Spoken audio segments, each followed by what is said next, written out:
Pour un maquillage paupières, donc ici je prends une couleur neutre, une coquille d'œuf, enfin couleur coquille d'œuf. Je vais venir le déposer sur ma paupière fixe et mobile. Voilà, pour donner quelque chose d'harmonieux, quelque chose qui soit frais, qui soit vraiment lumineux. Parce qu'ensuite, je vais venir utiliser quelque chose d'autre. Alors, là déjà, voilà, je mets ça. Ensuite, je prends une couleur intermédiaire et je vais venir mettre celle-ci pour juste au creux de paupière. Vous voyez, comme c'est très pigmenté, j'ai à peine trempé mon pinceau. Je vais peut-être vous zoomer un petit peu. Je sais pas si je peux, non. Donc je me rapproche. Là, voilà. J'ai un petit peu dépassé, mais c'est pas grave parce que vous verrez après que je vais mettre une ombre à paupières liquide. Et en fait, ça va vraiment faire venir le résultat. Je rigole.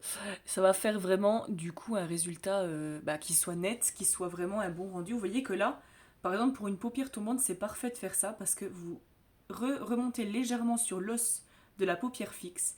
Et en fait, quand vous faites ça, c'est un maquillage paupière. C'est-à-dire qu'un maquillage paupière tombante, on voit pas le côté de la paupière mobile. Et en fait, quand vous allez ouvrir l'œil, du coup, vous aurez quand même un fard qui va ressortir.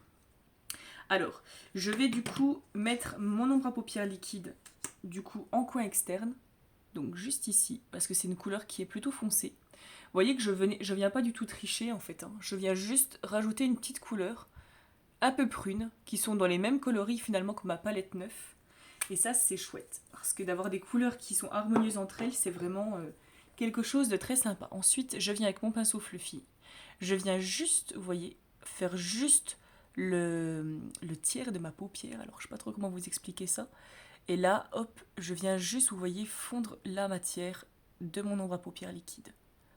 Voilà, je viens du coup juste colorier, si je peux dire ça comme ça, la paupière mobile.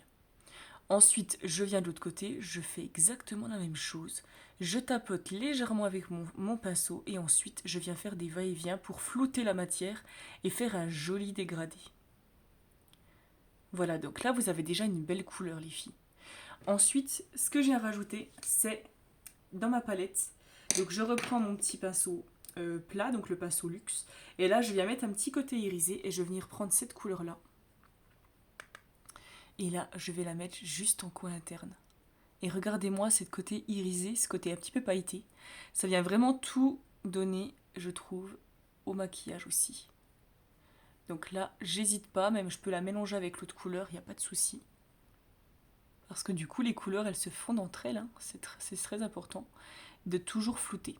Et ensuite, hop, je reprends mon fluffy, parce que c'est un pinceau creux de paupière, mais si vous l'utilisez comme ceci et que vous le floutez aussi comme cela, eh bien, ça va du coup dégrader les couleurs entre elles.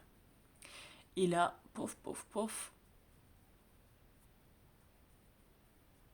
Donc là, hop, je balaye. Et du coup, ça vous fait un maquillage qui est pas trop sophistiqué, qui est vraiment reste naturel.